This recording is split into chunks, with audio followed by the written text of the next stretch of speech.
HighBridge, a division of Recorded Books, presents The Bilbao Looking Glass by Charlotte Macleod, read by Susan Boyce. Chapter 1. "Where on earth," said Sarah Kelling of the Boston Kellings, "did that looking-glass come from?" "Spain." Max Bittersohn eased a basketful of Sarah's personal effects to the floor. This was the first time he'd ever been in the front entryway of the clapboard ark known to the Kelling family since Grover Cleveland's day as the Ireson's landing place. "Actually," he amended, "nobody's ever found out for sure where those marble-framed looking-glasses were made. Seamen, during the 18th century, used to pick them up at the port of Bilbao and bring them home to their wives and sweethearts. That was before scrimshawed corset busks came into vogue, I believe. Whatever possessed you to leave a valuable thing like that hanging in your summerhouse all winter?" "But I didn't. That's just the point. It doesn't belong here. I've never seen the glass before." "I'll be damned." Bittersohn leaned forward and inspected the handsome little antique with the eye of an expert, which, in fact, he was. "Mind if I take this off the wall?" "Why should I? I've just told you it's not mine." "And I believe you, heart of my heart, because you'd have rocks in your head not to claim a Bilbao looking-glass if you had any excuse to. Furthermore, I deduce from the marks on this revolting wallpaper that some larger object has been hanging here until recently. What was that?" "A swoony old mezzotint called Love's Awakening. I took it back to Tulip Street last winter to decorate Cousin Theonia's room." "And look what you started." Bittersohn spoke absent-mindedly. He'd taken out a pocket magnifying glass and was examining the graceful pinky-yellow marble pilasters of the delicate frame in a proved Sherlockian manner. "I wish there were more light in this vestibule, or whatever the hell you call it." "Your wish is my command." Sarah flipped a wall switch. "Or would have been," she amended when nothing happened, "if I'd remembered to tell Mr. Lomax to turn on the electricity. He'll be along pretty soon, I expect. I told him this was official moving day." "Did you tell him I'd be moving in too?" "I expect so. Anyway, he knew I was fixing up the apartment for a tenant because he did most of the work, but he must have realized somebody would be driving me since I don't have a car of my own now." "I said I'd be glad to give you one for a wedding present." Bittersohn diverted his attention from their interesting find long enough to convince Sarah that his offer still held. "If you'd quit changing your mind from one day to the next." "Max, I am not changing my mind. I need time to get squared away, that's all. You needn't resort to bribery and corruption." "What would it take to corrupt you?" His free hand roved up inside her jersey. "Stop that, you sex maniac. I thought you were going to deduce how that looking-glass got into this house." "What looking-glass?" "Max, you're not being fair." "I could be fairer, wert thou less fair. How's that for a courtly turn of phrase?" Nevertheless, Bittersohn managed to wrest his attention back to the charming artifact that had so unexpectedly usurped the place of Love's Awakening. "Got a towel or something?" "I'll look in the kitchen. Would you settle for a couple of pot-holders?" "Anything. It's just to protect the frame in case of fingerprints." "Max, darling, do you really do things like that?" "I might if you'd get me those pot-holders." "Oh, sorry." Sarah went away and came back in a minute or so with a length of mildewed curtain. "Will this do? It's all I could find." "Admirably. Hold the front door open, will you? I want to carry the looking-glass out into the light where I can get a decent look at it, and I don't want to bash the top on the way." "That little gesso urn and the gilded wire ornamentation do look awfully fragile." "They are. That's why you find so few Bilbao looking-glasses in mint condition, which I shouldn't be surprised if this turned out to be." Bittersohn wrapped the musty-smelling curtain around the frame and lifted gently. "Damn, it's stuck. See what that wire's caught on, will you? Don't touch the frame if you can help it." "It's all right to touch the wire, I suppose?" Oh, sure. Picture wire wouldn't take a print. Wait a second. It's twisted around the hook. There. Now lift. The wire looks brand new, Max. That doesn't surprise me. Whoever owns this thing probably kept it screwed to the wall. See those little flanges at the sides? All looking-glasses used to have them back at that time. Mirrors were too scarce and valuable to take chances with. I know. They even used to build a solid wood panel into the parlor wall to fasten the mirror into because plaster was too insecure. Aunt Appy has one at her house in Cambridge. She's the aunt whose husband just died? Yes. Uncle Samuel had been ailing for years, from one thing and another. Cousin Mabel always said what really ailed him was Aunt Appy. But what else could one expect from Cousin Mabel? Are those wormholes in the backing? Si, signora. That's a hunk of oak paneling, which is characteristically Spanish and heavy as hell.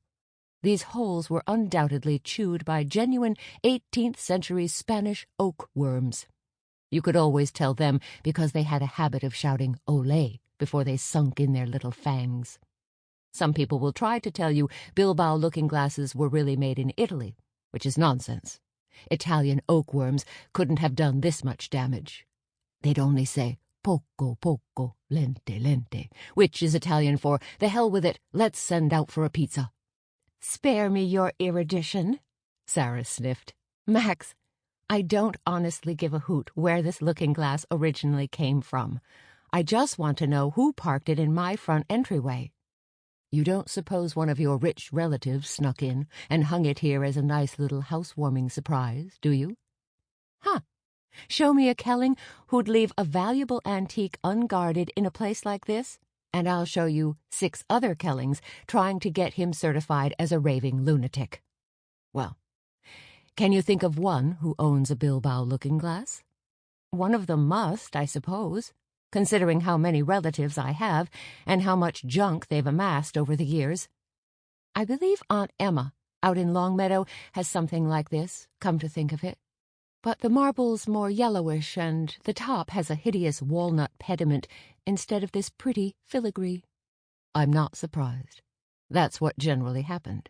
The tops would get broken, and the owners would stick on any abomination that happened to be kicking around the woodshed. Even bastardized, like that, a genuine Bilbao looking-glass will sell for $5,000 and up. You know what, Zisela? I think we ought to call the cops. Oh, Max! But he was right, of course.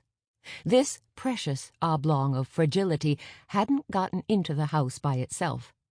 And nobody was supposed to have a key except Sarah and Lomax, the caretaker. There had been robberies again this winter around the mostly shut-up summer colony, as there had been for the past several years. No burglar would have wasted his time trying to steal anything from the Kelling house, but he could have found this isolated estate a handy parking place for his loot. That meant he'd be coming back for the looking-glass. All right, she sighed. Do you suppose we might ask for that darling Sergeant Jofferty? It had been Sergeant Jofferty who'd come to tell her about the crash, here to this very drive from which she'd waved goodbye to Alexander. He'd looked so happy then, setting out with his blind mother for what he didn't know would be his last drive in the 1920 Milburn Electric that had been his greatest love, after Sarah herself. Last November, that had been. It was early June now, almost 7 months later. One might think she'd have gotten over the pain, but it kept coming back at odd moments. That was why she still couldn't do what Max Bittersohn wanted, what she herself wanted, except at times like this, when she started thinking about the elderly, handsome, tortured husband she'd loved so long and lost so shatteringly. I know Jofferty. Max replied a shade too quickly. He knew what was in her mind. He always did, somehow. Is the phone working? It ought to be. I wrote them to resume service as of the 1st of June. The number for the police is on that pad. In Alexander's small, meticulous handwriting. Sometime soon she'd have to go through the house and remove all those stabbing little reminders. It would be like killing him all over again. When Max looked up from dialing, he saw that Sarah was crying. He gave her a twisted smile, half compassion, half exasperation, and pulled her close to him while he talked. "Is Sergeant Jofferty around? Then could you get him on the car radio? Tell him Mrs. Kelling out at Ireson's Landing has something to show him." "No, thank God, nothing like that. It's just something that made her wonder if someone's been trying to break in." "Oh, sure. I'm her tenant, Max Bittersohn. Ira Rivkin's brother-in-law. Right. I'll tell Ira you said so." He hung up and fished out his handkerchief. "Here, blow your nose. I hope you understand I'm only trying to keep you from getting into another mess." "I know, Max. It isn't that." She sniffled and blew. You know perfectly well what it is. Why don't you go get the rest of my stuff out of your car while I take this basket up and start unpacking? What shall we do with the looking-glass?" "Hang it back where we found it till Jofferty gets here. Don't worry, Sarah." Still holding the frame through the scrap of old curtain, Bittersohn put the mirror on its hook, then went out to get Sarah's suitcases while she lugged the basket to her second-floor bedroom. A few weeks ago, on her 27th birthday, she'd taken control of a trust fund her father had left her, and dipped gingerly into the capital to replace some of the furnishings she'd looted from Ireson's Landing last winter when she'd turned her Beacon Hill brownstone into a boarding house. There was a new mattress in her room and another in the carriage house for Max. He was to have what used to be the coachman's quarters. The relatives would have thought it too scandalous for him to sleep at the main house until such time as he and Sarah were well and duly linked in matrimony. More important, having the carriage house operable would give them both a place to hide out when the estate got too thickly overrun with self-invited Kellings, as it assuredly would be at various times during the summer. Max could flee to his own relatives if things got too desperate. He had parents not far away in Saugus, and a married sister living among the year-rounders over at the other side of Ireson town. Sarah had been casually acquainted for ages with Miriam's husband Ira, who owned the local garage, and their son Mike, who pumped gas when he wasn't attending classes at Boston University. She'd recently been taken to meet Miriam, too. After a rather stiff first visit, with everybody sitting around the living room making polite conversation and being pressed by their hostess to consume a staggering variety of hors d'oeuvres, they got down to real talk over tea and muffins around the kitchen table. The Rivkins' freewheeling hospitality was a welcome contrast to the rigidly structured system into which Sarah had been born, and from which, try as she might, she couldn't seem to escape. Aunt Appy was already booked to arrive the following Monday. Her son Lionel had taken it for granted that he and his 4 sons were included in the invitation. They intended to camp out on the grounds. Sarah would have preferred the Goths and the Vandals. She could only steer them to where the poison ivy grew thickest and pray for lots of mosquitoes. They'd have to stay clear of the garden, anyway. This year, Sarah and Mr. Lomax were going in for gardening on the grand scale. The old caretaker's nephew Pete, who was allegedly helping him, had borrowed a rototiller from some crony or other and ripped up about half an acre. After that, he and his uncle had dug in a smelly truckload of fish heads and offal brought in from the docks in Gloucester. The fish heads were still attracting flocks of seagulls. Mr. Lomax tried to make Sarah believe this had been part of his overall game plan, since the gulls would contribute their droppings, further to enrich the soil. However, he'd had to replant the squash and beans twice, and they'd given up completely on the corn. Green peas and early lettuce were already helping to feed Sarah's boarders back on Beacon Hill, though, and she took comfort from the circumstance that the most viable campsite for Lionel and his pestilential brood was downwind of the fish heads. She was sharing this happy thought with Max when Sergeant Jofferty drove up in his cruiser. "Well, Miss Kelling, Nice to see you looking so chipper." The sergeant didn't exactly cock an eyebrow in Max's direction, but Sarah blushed anyway. "You're looking well, too, Sergeant Jofferty. Do you know Max Bittersohn?" "Ira Rifkin's brother-in-law, right?" He got out of the car and shook Max's hand. "Glad to meet you. Ira talks about you a lot. Claims you're his rich relative. But with the price of gas these days, I guess Ira's raking in a few bucks himself, eh?" "Unfortunately, he has to hand it all back to the oil companies," snarled Max. "Let's not get started on the oil companies," Sarah interposed. "We seem to have another little mystery here, Sergeant Jofferty. When we came in about 15 minutes ago, we found something that doesn't belong. Max is going to be renting my carriage house for the summer," she found it necessary to explain. "My aunt, who's just been widowed too, will be staying with me. However, that's neither here nor there. The point is, we opened the door and discovered this looking-glass hanging on the wall here in the entryway. Max says it's valuable, and I have no idea how it got into my house. Mr. Lomax is the only person other than myself who's supposed to have a key, and you know Jed Lomax." Naturally, Jofferty knew Jed Lomax. Like Sarah, he refused to entertain any notion that the caretaker could have got up to something even the slightest bit shady. While he was getting Max to tell him the probable market value of a genuine Bilbao looking-glass in first-rate condition, the old man himself drove up in his fishy-smelling truck. As they'd expected, Lomax didn't know a thing. "I can't rightly recall ever seeing that glass before, Miss Kelling. Kind of pretty, if you like them sort of things. Say, how come you got the front door open anyways? You folks always go in the side."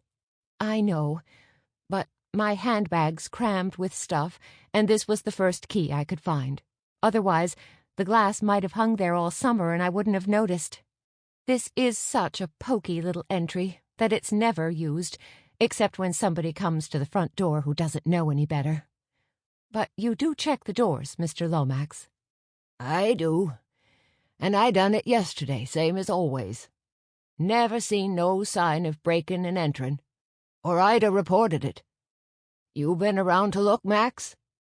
"You two know each other?" Jofferty asked in some surprise. "Hell, yes.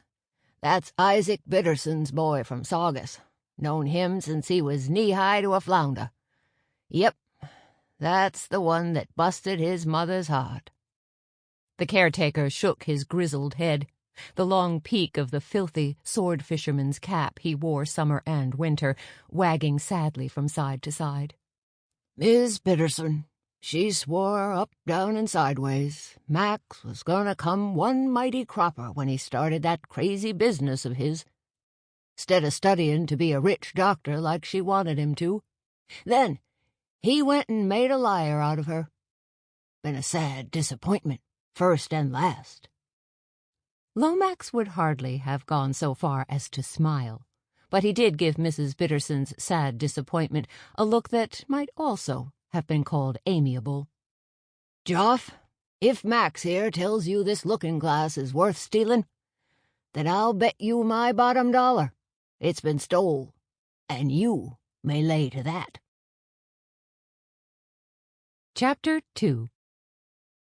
Embarrassed at having gone so far as to commit himself to a definite opinion, Lomax shuffled his feet, hitched at his galluses, and adjusted his cap. "You need me to help settle, Miss Kelling? If not, I better go stake them tomato plants." "One thing before you go, Jed," said Max. "Forget you ever saw this looking-glass, eh?" "But why?" Sarah protested. "If it belongs in one of the other houses Mr. Lomax takes care of, the owners may begin wondering how it happened to wind up in your house instead of theirs." Max finished for her. "Oh, but surely they'd never—" Sarah faltered. She'd forgotten for the moment that Mr. Lomax had a helper this year. From what little she'd seen of that nephew, She wondered if perhaps the Lomax reputation for probity might be in danger of getting tarnished around the edges. Pete would hardly hide stolen property here, though, because he knew Sarah was planning to open her house early. Or would he? "Say you nothin'. Saw wood." With that sibylline utterance, Lomax bow-legged himself off to the tomato plants.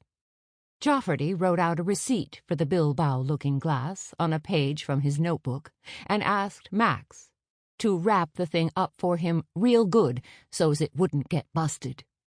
Breaking a mirror that valuable would mean a damn sight more than 7 years' bad luck, and he'd been getting enough flack about the robberies as it was. "I'll go over the lists of stolen property as soon as I get back to the station," he promised, "and let you know if I turn up anything. Bilbao looking-glass, eh?" "Sometimes they spell it Bilboa," Max told him. "Means the same thing, except in Bilbao, of course. Got any cardboard and wrapping paper, Sarah? Bring it into the kitchen. I'll see what I can find." Wrapping bundles is always more of a nuisance than it starts out to be, and the looking-glass presented special problems. Eventually, though, they found enough padding and stiffener to assure a safe ride in the cruiser. "There you are, Sergeant." Max personally carried the package out and stowed it in the cruiser's trunk. "I've marked it fragile, but you'd better make sure they understand down at the station that it really is, and for God's sake, don't let anybody take off the wrappings." "They won't get a chance," Jofferty assured him. "We've got a special box down at the bank where we store valuables, and it just so happens I'm the man in charge. I'm going to take this thing directly there and forget to file a report. That satisfy you? Hey, and give my regards to your folks." As he turned the ignition key in his mud-spattered cruiser, he glanced over at the magnificent car beside him and grinned. "Guess your mother must have said more or less the same things mine did when I quit the fish cake factory to join the force. I told her getting shot at now and then's a better deal than spending the rest of my life gutting Pollock. See you around, Max. So long, Mrs. Kelling." "Fine thing," Sarah pouted after he'd driven off. "If Sergeant Jofferty starts calling you Max after he's known you for about 30 seconds, why can't he call me Sarah?" No doubt he would have, if she were Mrs. Bittersohn instead of Mrs. Kelling. No matter how far he'd stretched his roots, Max would always be accepted around the North Shore in a way none of her own crowd would ever be, even though they'd been trooping here summer after summer, some of them for 3 and 4 generations. Lines between summer people and year-rounders might be less sharply drawn these days than they were in her grandparents' time, but they still existed, and it wasn't fair. "You're a bunch of snobs, that's what. Look at you. You don't even come from Ireson town, and everybody treats you like his long-lost cousin. Even with Alexander, they never—" She stopped short. Max must be getting awfully fed up with Alexander by now. "Come upstairs and help me wrestle with the new mattresses. Mr. Lomax has got them in the wrong rooms." They were busy putting the guest room to rights when the telephone rang. Sarah had a pillow jammed under her chin and was struggling to cram it into a case that must have shrunk in the wash. "Answer that, will you, Max?" she mumbled. "It's probably your pal Jofferty about the looking-glass. Maybe he's found out where it belongs." Max ran to the phone, but was back upstairs before Sarah had got the second pillowcase unfolded. "It's for you. Some woman named Turgoyne?" She thought she'd got the wrong number. "Couldn't you have convinced her she had?" Sarah was not panting to chat with, or rather listen to, Miffy Turgoyne. Miffy was one of the old yacht club set to which Alexander's parents had once belonged. Their official membership had been dropped after Alexander's father died and his yacht had to be sold, but the Kellings automatically continued to count as part of the crowd because they always had.